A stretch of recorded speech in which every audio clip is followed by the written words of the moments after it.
growing weary of running from room to room, practicing one-tooth insurance-driven dentistry? Then stay tuned for the latest episode of The Lionhearted, where Dr. Stephen Rasner will hand you the blueprint for what many call the gold standard of general practice dentistry. Hi everyone, welcome back to The Lionhearted with Dr. Steve Rasner. This is part 2 of I don't know how many parts, maybe one more, there may be 5 more, on things I would do if I started over next Monday. And it comes from my history of things I would do exactly the same. Maybe I would have done them sooner, or new things I would have done. And I look at these before I get on this podcast and give them to you. And man, I love them. I look at stuff I write, in fact, and can't believe that I actually wrote that. So here we are.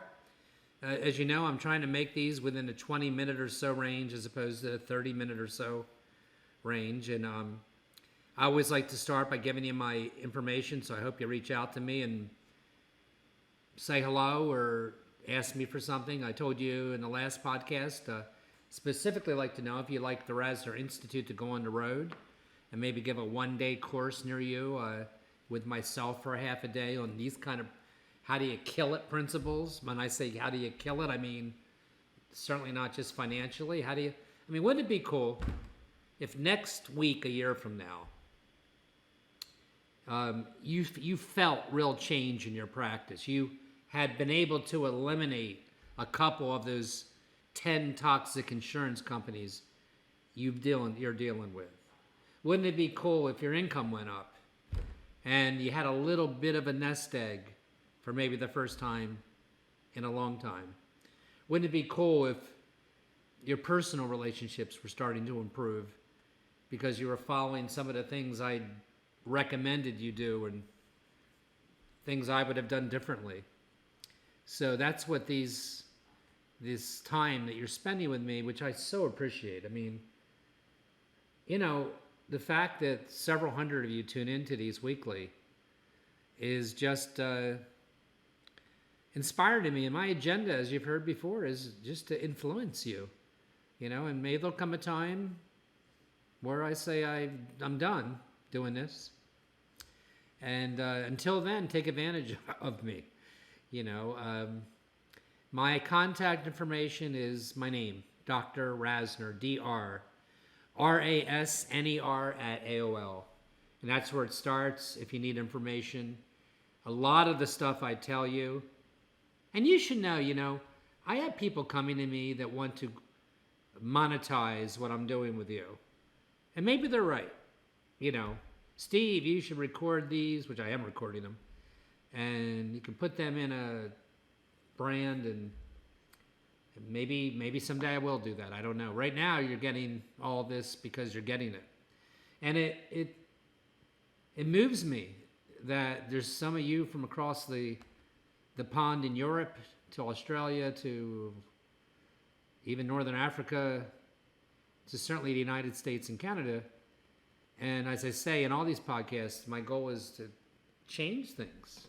In a way, one of my protocols you're going to hear me talk about today is find a mentor. Don't try to do this all yourself. Why would you do that? So reach out to me. Let me get going on this today so I don't take up too much of your time on things you might know already. I have different sources of information where I'm giving you this. Some are presentations I've given called 8 Things I Would Do If I Started Over on Monday. Others are many different articles or variations of the subject that I've written. Some of them, I don't know if you guys know this or if you ever went on to RasnerInstitute.com, but there are some articles there that I've written, just a few. And there's a book called The Protocol Book, What to Do When. And that book was written about 12 years ago or more, because one day at work, somebody asked me something, again, that I didn't know the answer to. Just one too many times. I said, that's it. I'm not going to have this anymore. I'm going to know the answer to everything I do. And for a year and a half, I wrote a book called The Protocol Book, What to Do When. It wasn't meant to be a book. It was meant to be an in-office manual. It's in the ADA library, I think. Pretty sure. And you can actually buy it from me. But the reason I'm telling, and so I went for the year and a half, and every time something happened that I didn't know the answer to, I wrote it down real quick. A patient is late, so the hygienist would come to me and say, Doc, the patient's from out of town, and she just got here. She's 25 minutes late. What should I do? And so I thought about, by the way, I don't care if we have to invent time. We're going to see that patient. Out-of-town people that come to you are as valuable to you as the person in Ireland right now that's listening to me that inspires me to be better at what I do to help you. Same with you. I know that's easy to say right now, and I don't have time to go over all the protocols, but I made a way for that to work. Along those lines, there's a really side protocol of that. So today's information for you, and maybe the next couple sessions, is coming from a book that I never released. It was I never even said this to anybody. I wrote a second protocol book. I just never finished it. And that's where a lot of this information is coming from. Let me give you a side ancillary protocol to the one I just gave you. And these require enormous commitment by your front desk team. You know, every part of your team, the clinic, the front desk, the management, they all have certain protocols that are just meant for them. I mean, of course, they're the ones confirming the patients. So it takes a lot of discipline. And by the way, it has to come from you. You know, people will only be committed to what they think you think is important.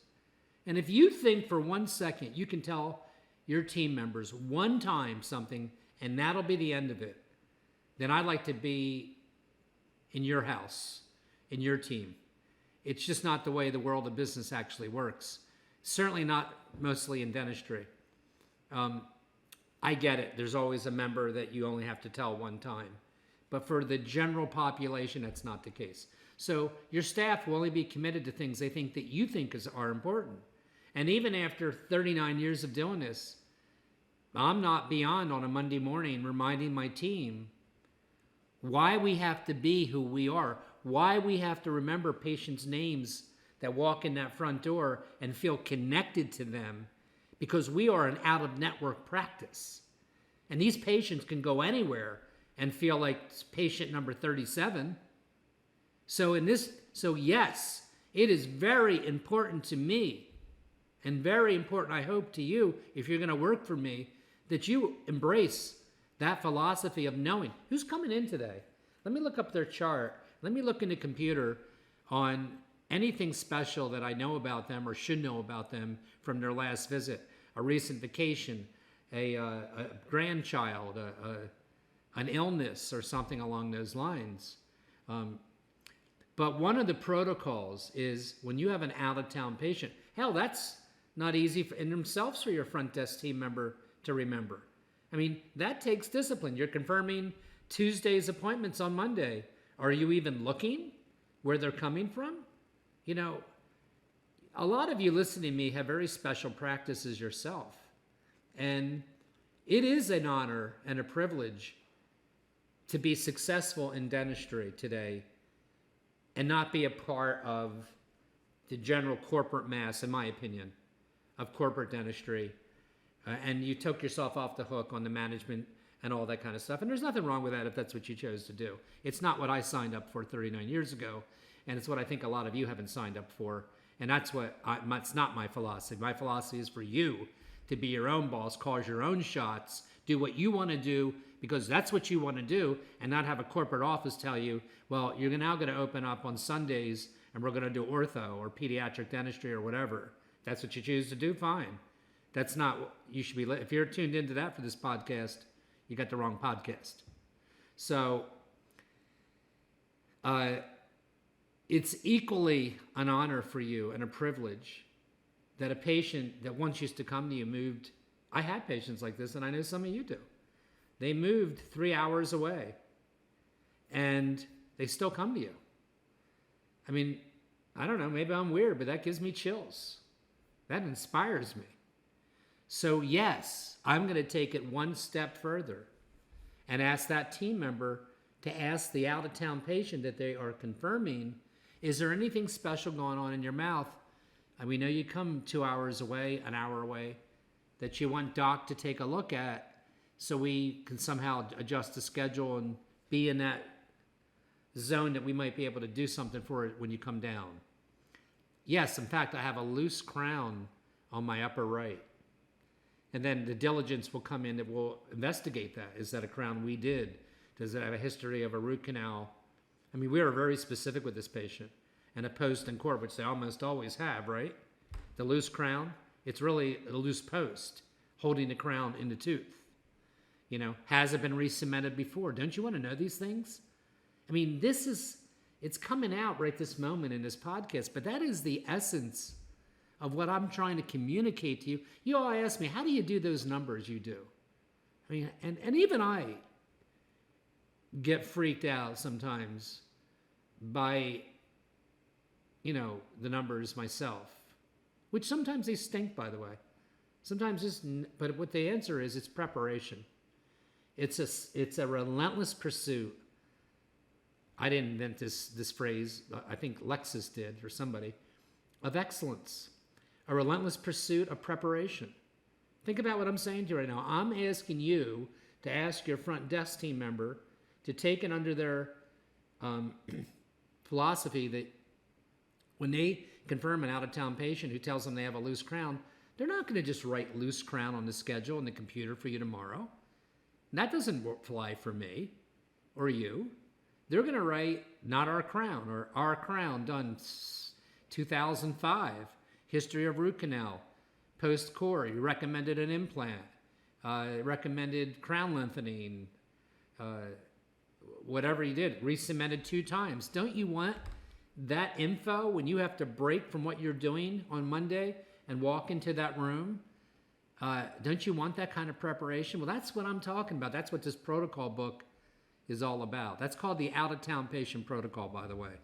So I'm going to give you a bunch of these over the next couple sessions because I think they're cool and helpful. Maybe we could do a course on it as well. Let me talk to you about something not quite as exciting, but I know a lot of young dentists listen to me, and I know even some of those dentists are still in dental school. And I call this one the professional debt protocol. And this is what it demands. And I want you to hear me on this because I wouldn't have included this if I didn't think it, was rather relevant. And this is what it says. I want you to make an appointment yearly with your accountant. Now, first of all, you should have an accountant that's just not an accountant. Don't hire your Uncle Sid or your Aunt Betty. Get an accountant that has a history of dealing with dentists. And Google them. They are in most major cities.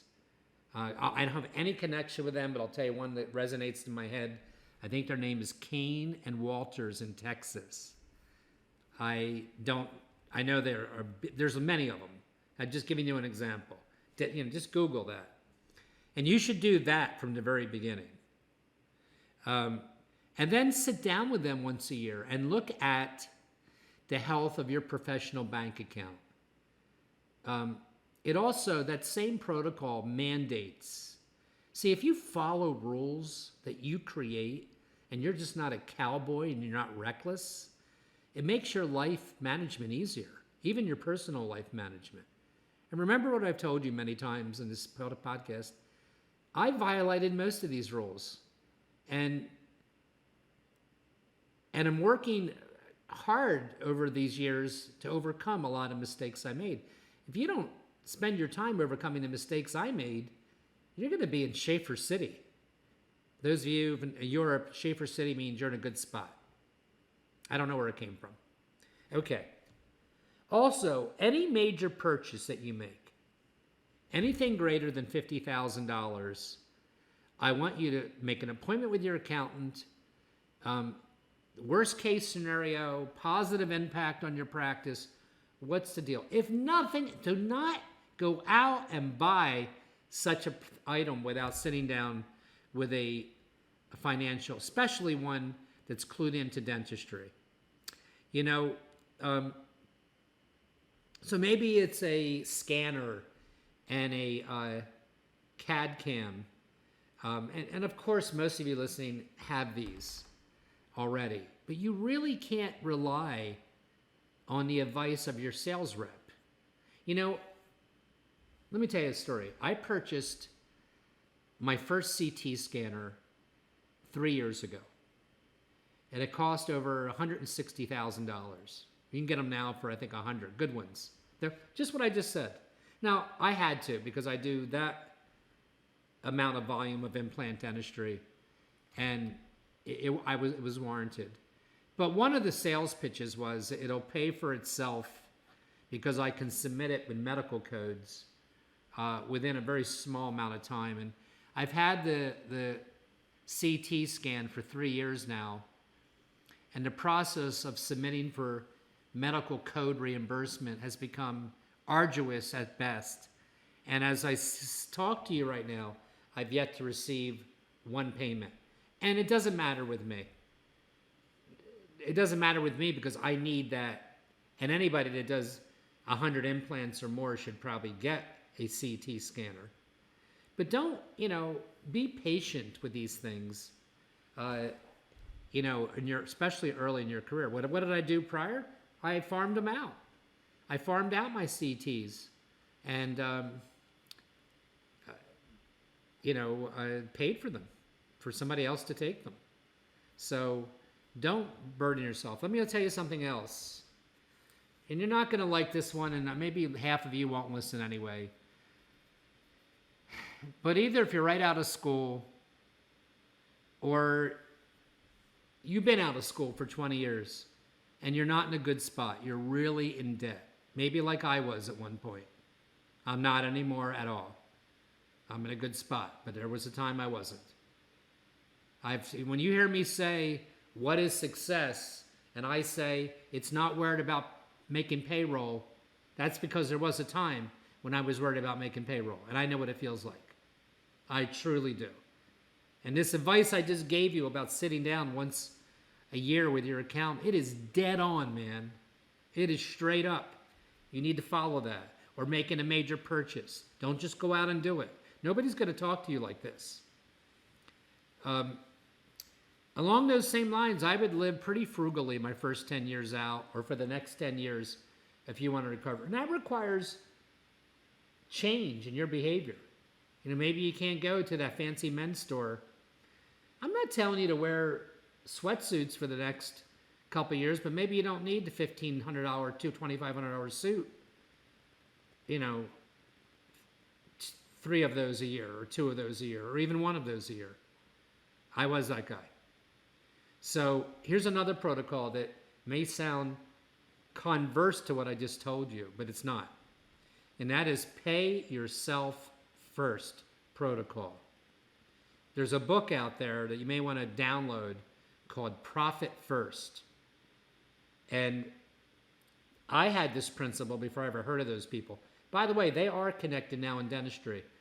And when I used to talk about them in my lectures, which I really don't anymore, not because I don't believe in them, nobody heard of these people. Profit first.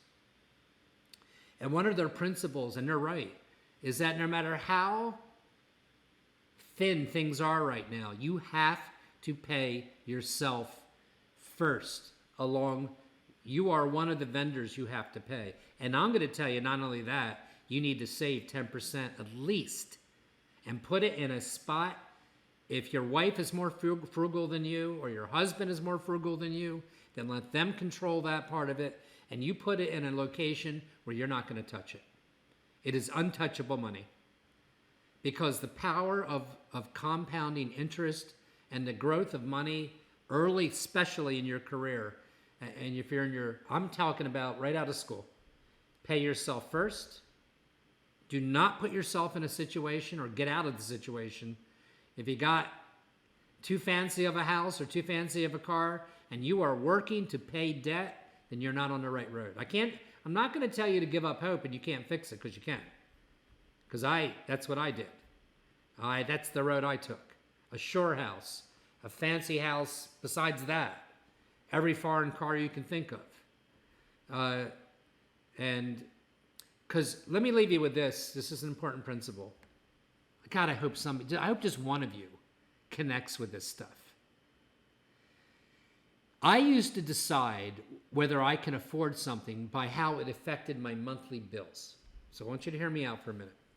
So I would consider getting a new Jaguar or BMW, and maybe it cost $800 a month to do that.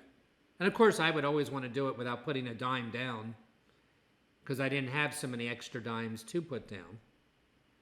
And I would say, well, hell, I've got,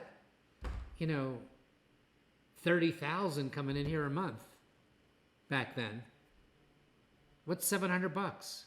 And I use that philosophy to buy a house, to buy dental equipment, to buy a car. And it's wrong. It's dead wrong. Because I didn't even look at the interest rates. As long as I got approved, I was happy. That's all it took for me. And I know some of you are doing the same thing. Here's the problem. If your credit, besides living to pay debt is the problem, if your credit scores are in the 600s, 680s, 690s, you can end up paying, for one example, $10,000 more on the life of a loan of something $30,000. Something that cost you $30,000 with a person that has a 680 credit score versus somebody that has a 780 credit score. In the life of that loan, you'll pay $10,000 extra. You'll pay $40,000 for something that cost you $30,000. And I never looked at that in my career. And I know what I'm telling you right now is not sexy and it doesn't sound fun. It doesn't even sound fun to me telling you, even though I know it's the right advice. But I'm telling you something. I meet a lot of your colleagues, and some of you are incredibly impressive. Some of you that are in your early 30s are doing exactly what I'm telling you. And when you're in your late 40s, you still have a lot of life left. And I'm not saying these guys don't vacation a little bit and stuff. They just live below their means, which is really hard to do for a lot of us. It was hard for me. And they are so, oh my God, they're so on the right road to success. They don't even know it yet. I know it. Because I now know guys that are at my age, in the mid-60s, that have abundant wealth. They didn't do anything special. They just saved money. They bought things with cash or put a lot down. They did not become slaves to the bank. They looked at interest rates. They got their credit scores high and kept their credit cards low. And I did none of that. And I'm really wanting to help you. And I know it's not an exciting thing to talk about, but it's something you should do. If you take nothing else away from me in the last couple podcasts, and if you don't know how to, listen, this is important.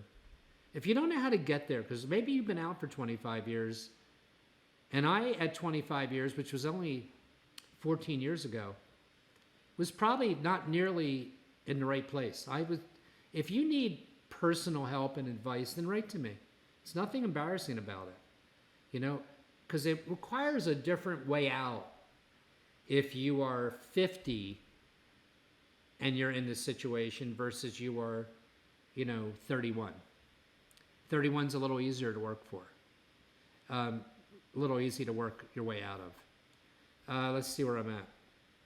Okay, I know these go fast, but I want you to listen on the way to work, then get to work. What last thing I'll give you. Those of you that have your own practice, or maybe not even, maybe just all of you. The guy talking to you, which probably won't shock you, is not an early riser by nature. I don't sleep till 9 o'clock, but I'm not one of these guys that gets up at 5. I wish I was. But what I did do is I get to work earlier than I need to get all the extra stuff done. I don't care if it's 30 to 45 minutes. I want you to try that for a few weeks. If your life seems mismanaged, you're not getting everything done that you want to get done, try getting to work 30 minutes before you need to. And close your door and get done this. Now, those of you who have your own practice, anything that has to be done that's not directly related to your productivity of that day, get it done.